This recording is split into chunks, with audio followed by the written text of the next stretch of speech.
कोणी दुसऱ्याने माझ्यावरती विश्वास ठेवून काय फायदा?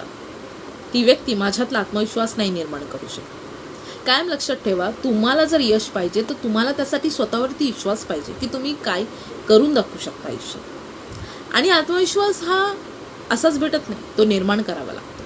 आणि त्यासाठी तुमच्या भीतींचा सामना तुम्हाला स्वतःला करावा लागतो. तुमच्या भीतींचा सामना जर दुसरं कोणी करत बसला तर त्याच्या मनातली भीती निघून जाईल, पण तुमच्या मनातल्या भीतीचं काय? ती तर तशीच राहील ना.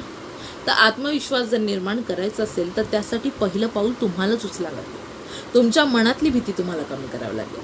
मी हे नाही म्हणत आहे की एकाच वेळेत ते शक्य आहे, पण जर तुम्ही त्या गोष्टीवरती काम करत राहिलात ना तर ते अशक्य सुद्धा नाही. आणि आत्मविश्वास ही अशी गोष्ट आहे ना, ते तुमचं व्यक्तिमत्व बनवतं. तुम्हाला आयुष्यामध्ये एवढं साहस देतं ना की तुम्ही कोणतं पण अडचणीला पार करू शकता.